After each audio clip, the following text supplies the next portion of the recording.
نحمدہ ونصلی ونسلم علی رسولہ الکریم اما بعد فاعوذ باللہ من الشیطان الرجیم بسم اللہ الرحمن الرحیم فآمن له لوط وقال انی مہاجر الی ربی صدق اللہ العظیم۔ محترم ناظرین، درس قرآن کے انتہائی خوبصورت پلیٹ فارم پر قصص القرآن کی یہ 12ویں نشست ہے۔ اس 12ویں نشست میں انشاءاللہ العزیز ہم تذکرہ کریں گے حضرت لوط علیہ السلام کا۔ حضرت لوط کا ذکر بھی قرآن مجید کے اندر جا بجا ملتا ہے۔ اے اللہ تعالیٰ کے اولو العزم پیغمبروں میں سے ایک پیغمبر ہیں اور حضرت ابراہیم علیہ السلام کے بھتیجے ہیں۔ ان کے والد کا نام ہاران تھا جو کہ حضرت ابراہیم کے بھائی تھے۔ اور حضرت لوط کے حوالے سے یہ ہے کہ ملتا ہے ہمیں تاریخ میں کہ حضرت لوط اور حضرت سارہ یہ دو لوگ ان پہلے لوگوں میں سے ہیں، السابقون الاولون میں سے ہیں جنہوں نے حضرت ابراہیم پر ایمان لایا۔ حضرت ابراہیم پر ایمان لانے والے پہلے دو لوگ حضرت لوط اور حضرت سارہ ہیں۔ حضرت لوط کو اللہ تعالیٰ نے نبوت سے سرفراز فرمایا۔ یہ تورات میں ذکر ملتا ہے کہ حضرت ابراہیم نے جب ہجرت کی اور مصر پہنچے تو حضرت لوط ان کے ساتھ تھے، حضرت سارہ بھی ساتھ تھی۔ مصر میں کچھ عرصہ رہنے کے بعد پھر باہمی مشورے سے حضرت لوط نے مصر سے ہجرت کی شرق اردن یعنی سدوم کی طرف۔ آپ سدوم پہنچ کے، عمورہ کی بستیاں مشہور ہیں، ان کا تذکرہ جا بجا ملتا ہے، تو آپ عمورہ پہنچے اور وہاں آپ نے دین حنیف کی دعوت و تبلیغ کا سلسلہ شروع کیا۔ دعوت وہی تھی جو حضرت ابراہیم لے کر آئے تھے، جو اسی دین کی دعوت، لیکن آپ نے عمورہ میں سدوم میں جو ہے اس دعوت کا پرچار کیا۔ حضرت لوط علیہ السلام کو جس قوم کا سامنا کرنا پڑا وہ انتہائی زیادہ قرآن مجید کے مطابق شاطر اور فاحش قوم تھی۔ جب وہ سدوم پہنچے تو انہوں نے دیکھا کہ قوم کے لوگ انتہائی فحش برائی میں مبتلا ہیں اور وہ عورتوں کو چھوڑ کر جو ہے بچوں اور مردوں کے ساتھ اپنی جنسی خواہش پوری کرتے ہیں، اور یہ عام رواج کے طور پر ان میں دیکھا گیا۔ اور یہ چیز بھی موجود تھی کہ وہ اس میں کسی قسم کی قباحت، کوئی شرم، کوئی عار محسوس نہیں کرتے تھے۔ بڑی محفلوں میں، مجلسوں میں اس کے تذکرے بھی ہوتے، سر عام اس طرح کی بے حیائی ہوتی، اور بڑوں کے سامنے یعنی ان کے ہاں کوئی بزرگوں کا احترام، کوئی فیملی جو ایک احترام ہوتا ہے، وہ ساری چیزیں انہوں نے پس پش ڈال دی تھی، اور اعلیٰ اعلان وہ بے حیائی کے اس بے حیائی کے کاموں کا جو ہے ارتکاب کرتے۔ اس کے ساتھ لوٹ مار میں قافلے لوٹنا یہ بھی ان کا ایک عام سمجھیں کہ وتیرہ تھا۔ تو حضرت لوط علیہ السلام نے انہیں سمجھایا، انہیں دعوت دی کہ جس کام میں تم پڑے ہو یہ کام صحیح نہیں ہے، کہ تم جو ہے وَلُوطًا إِذْ قَالَ لِقَوْمِهِ أَتَأْتُونَ الْفَاحِشَةَ مَا سَبَقَكُم بِهَا مِنْ أَحَدٍ مِنَ الْعَالَمِينَ إِنَّكُمْ لَتَأْتُونَ الرِّجَالَ شَهْوَةً مِّن دُونِ النِّسَاء۔ سورہ اعراف میں ہے کہ اس طرح سورہ عنکبوت میں اور دیگر صورتوں میں بھی بڑی تفصیل کے ساتھ حضرت لوط کا تذکرہ سورہ شعراء میں آیا ہے کہ حضرت لوط نے انہیں سمجھایا کہ تم اپنی منکوحہ عورتوں کو چھوڑ کر، نکاح والی عورتوں کو چھوڑ کر، جو حلال ذریعہ ہے شہوت پوری کرنے کا، اسے چھوڑ کر تم جو ہے ناجائز طریقے سے جو ہے ہم جنس پرستی، جو آج کے اس دور میں بھی تقریباً اس کو بعض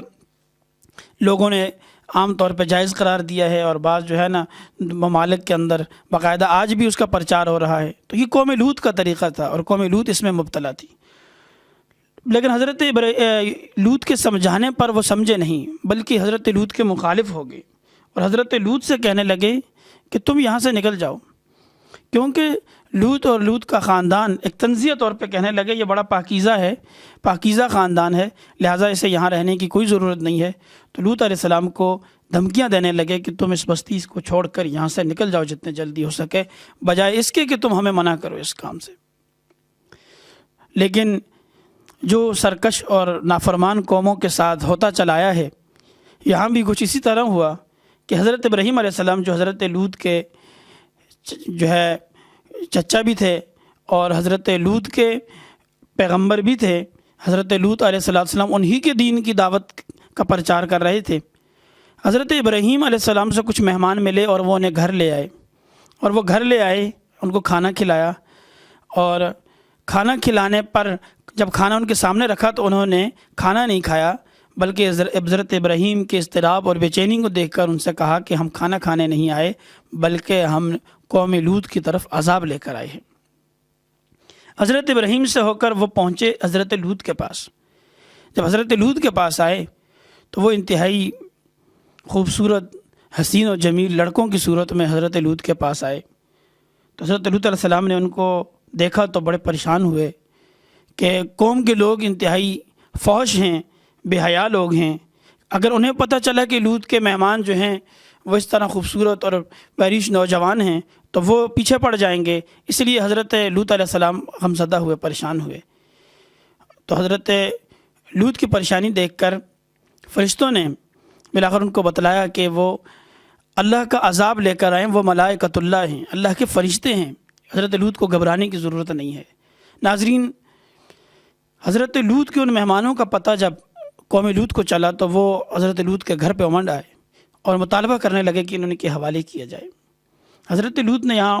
بہت سمجھایا انہیں۔ قرآن مجید کے اندر ہے کہ حضرت لوط نے انہیں کہا ہؤلاء بناتی ہن اطہر لکم،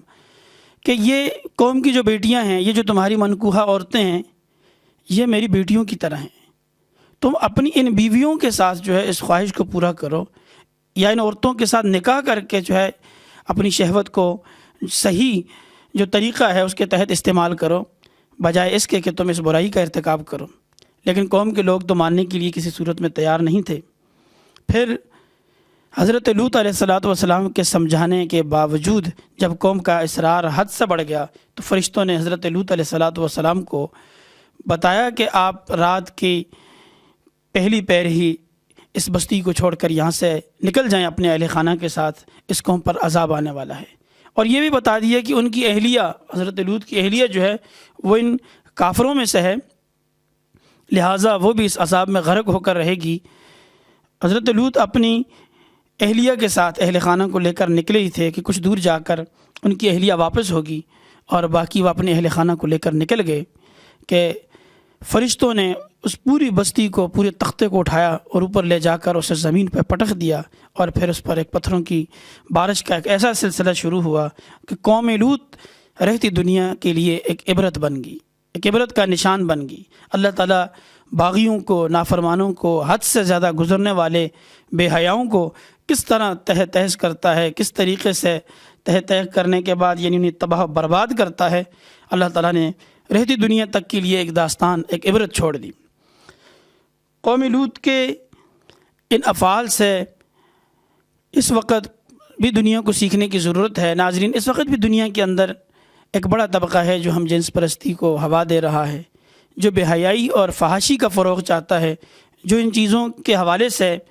کسی قسم کی کوئی ملامت، کوئی خوف محسوس نہیں کرتا۔ انہیں عبرت پکڑنی چاہیے ان قوموں سے کہ جو اس سے پہلے گزری، اور ان کے ساتھ اللہ تعالیٰ نے جو برتاؤ اور جو معاملات کیے وہ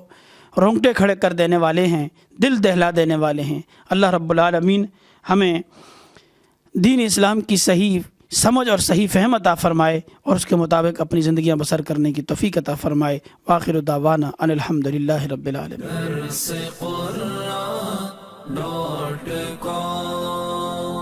www.darsequran.com